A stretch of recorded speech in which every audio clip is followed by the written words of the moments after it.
Bonjour à tous, bienvenue dans Sans Concession Actu, un nouveau magazine qui viendra s'intercaler de temps en temps entre les émissions traditionnelles sans concession. Au sommaire, on commence par un essai, celui de cette Suzuki 1050 V-Strom, nouveauté 2020 avec le fameux bec de canard en hommage au Big DR des années 80, de la fin des années 80. On verra également un garage prod et puis d'autres rubriques que vous connaissez et on terminera par un résumé de l'émission précédente avec notre youtubeur préféré Ken Piche.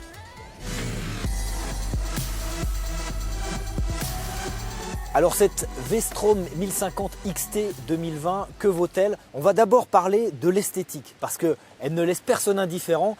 Elle s'inscrit dans la lignée de la Katana. Suzuki a décidé de cultiver ces icônes des années 80. On retrouve le feu avant rectangulaire de la Katana. Donc elle l'emprunte d'ailleurs à cette moto. C'est un hommage, cette XT remodelé avec un nouveau look. C'est un hommage à la fameuse Big DR de la fin des années 80 qui a marqué son époque avec le fameux bec de canard qui symbolisait les gros monos, le trail accessible sur la route. Donc pour rappel, la V-Strom elle est sortie en 2002. Depuis 2002, elle a eu une belle carrière. Elle a été déclinée en moyenne cylindrée avec la 650.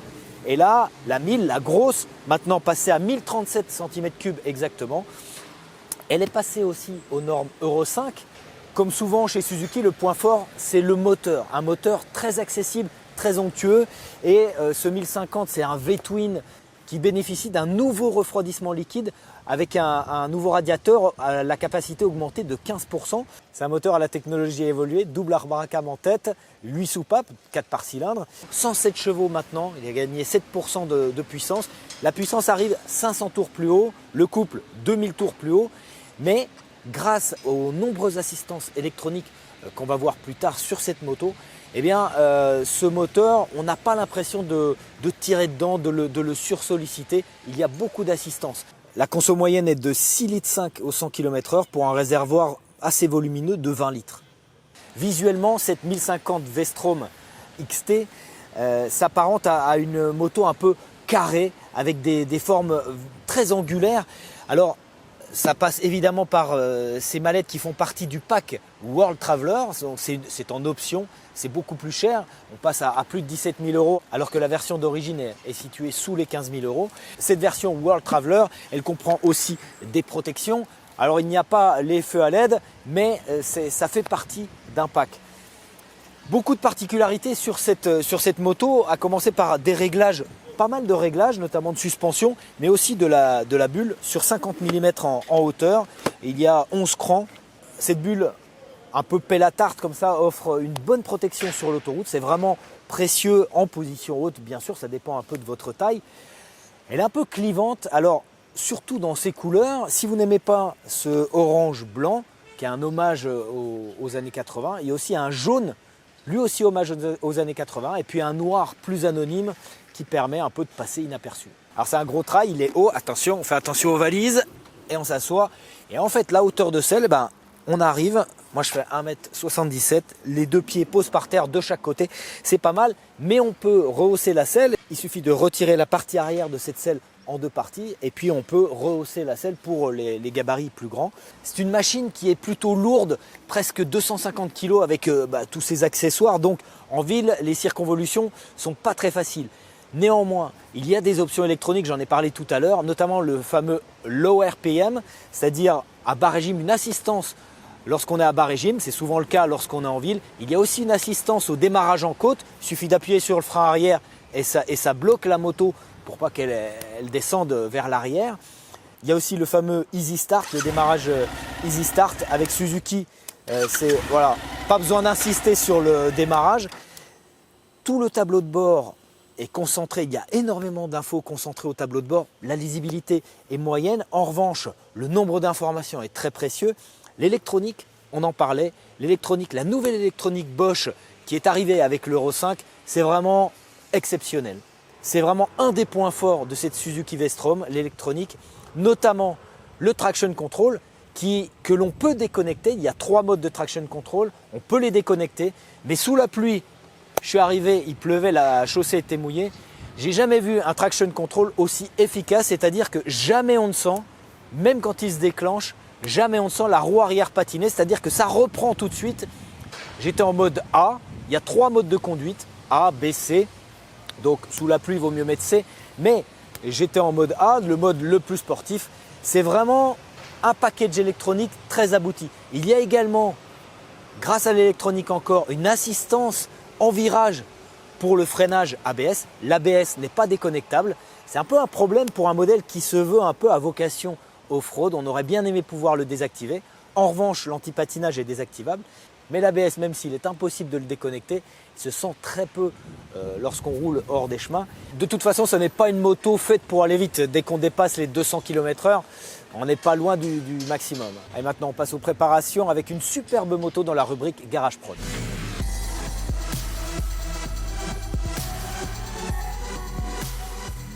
Avec la très soignée série limitée Tribute Black, limitée à 1000 exemplaires, l'iconique Royal Enfield Bullet tire sa révérence après plusieurs décennies de bons et loyaux services.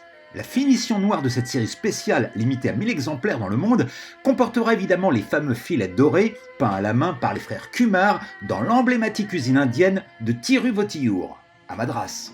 Cela s'inscrit dans la longue tradition de la finition Royal Enfield avec un traitement spécial noir en alternant les finitions noires et brillantes sur toutes les parties de cette moto superbement réalisée. Chaque exemplaire de cette série limitée Tribute Black comporte une plaque où est gravé le numéro de fin de série, sorte d'ultime hommage à une moto qui a beaucoup compté dans l'histoire de la marque. En plus de cette plaque, la série Tribute Black comporte une selle spéciale en cuir de qualité, spécialement dévolue à cette version. On va vous faire maintenant un petit va-et-vient entre les pages sans concession YouTube et Facebook. On a eu un petit résumé de la part de Dorian sur notre émission précédente. C'était sur YouTube. Eh bien nous, on va diffuser sur Facebook ce résumé par Dorian. On regarde ça.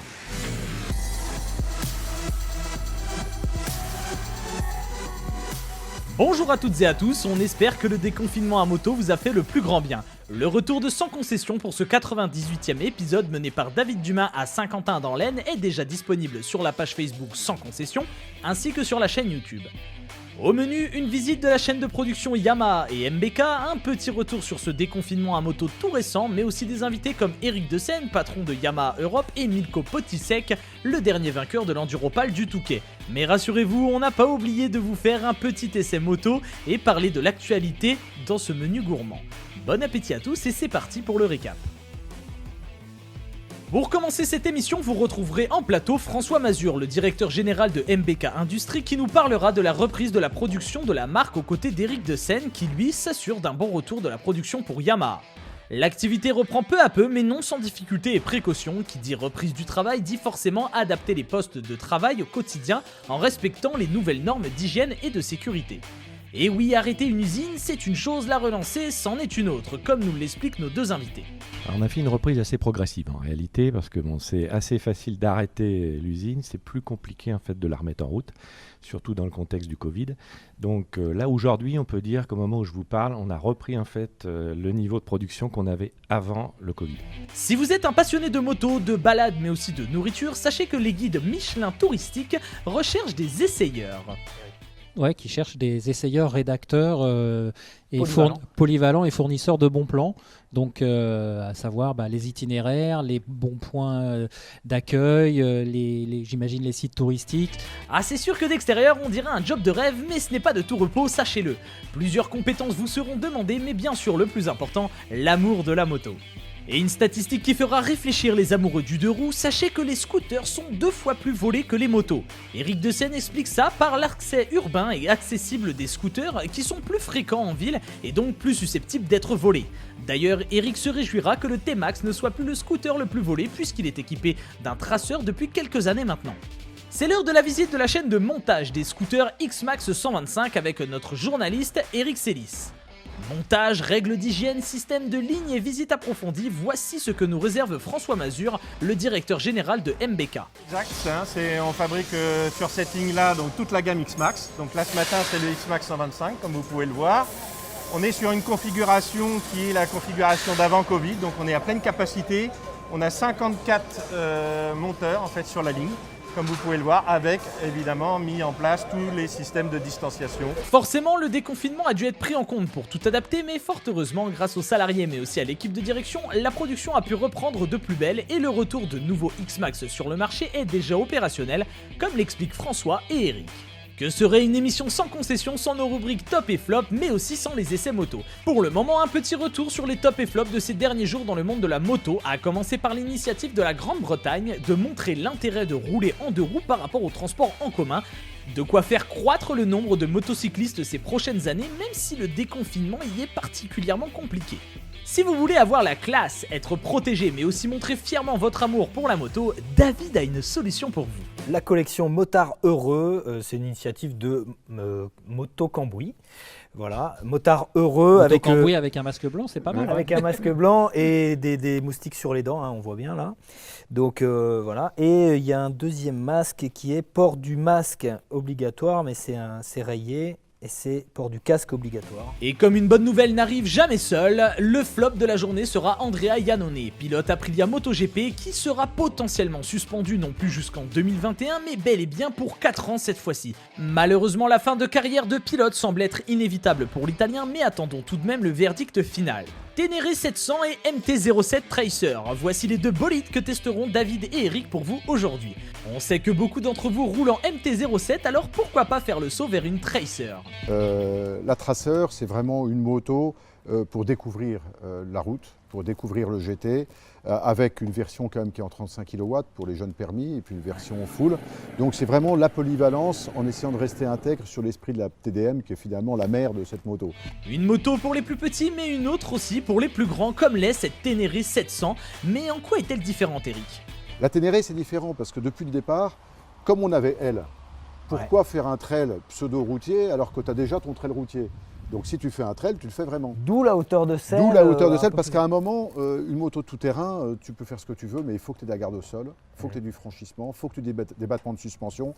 Et si tu mets 200 mm de débattement de suspension, bah, il faut qu'à un moment, ça ne touche pas en bas. Retour sur la chaîne de production, cette fois-ci pour admirer le montage d'une MT-125 avec François et David pour découvrir le système d'assemblage de ce modèle, mais aussi de la Tracer et de la Ténéré. Et oui, ces motos sont assemblées ici même, donc si vous en avez une récente et que vous voulez connaître un peu plus son histoire, foncez voir cette rubrique. Quel motard n'a jamais rêvé d'être pilote ou même essayer simplement une discipline de pilotage moto? Si vous avez envie de devenir pilote ou même d'essayer, sachez qu'en France, eh bien c'est possible. Il existe des écoles de pilotage, dont celle de H2S, mais aussi de Radigues, qui sont des écoles pour la piste, comme nous le présente Laurent Sancier. Alors, tout à fait, on a H2S et de Radigues qui sont nos deux écoles de pilotage officielles Yamaha France. Donc l'école de pilotage officielle Yamaha, qu'est-ce que c'est en fait? C'est gage de qualité pour les formateurs, possibilité de louer des motos Yamaha, DR1, DR6, DR3 pour vos journées de stage.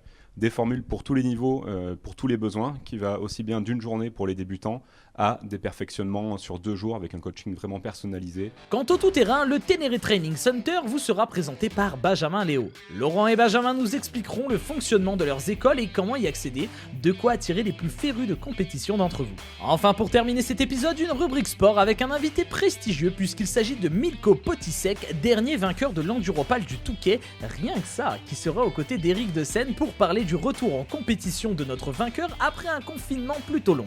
Déjà, pour moi, c'était la fin de la saison SAB. Donc, à la base, c'était vraiment l'entre-deux, je dirais. Le début de la saison. Voilà, le début de la saison de motocross devait débuter. Malheureusement, tout a été annulé pour l'instant. On parle de nouvelles dates et je les attends avec impatience, que forcément, la compétition, ça nous manque. Donc, j'ai hâte de pouvoir retourner en course et là, l'entraînement a repris, donc ça fait du bien. Milko répondra à toutes les interrogations que nos journalistes se posent et on vous conseille cette rubrique si vous voulez en découvrir plus sur Milko et les disciplines qu'il pratique. Ce récap est terminé et je vous invite à aller voir l'épisode 98 en entier qui est disponible sur la page Facebook de Sans Concession, mais également sur la chaîne YouTube. Voilà, c'est terminé pour ce nouveau programme Sans Concession Actu. Moi, je vais continuer ma balade, je vais continuer mon essai avec la Vestrom qui m'a bien plu.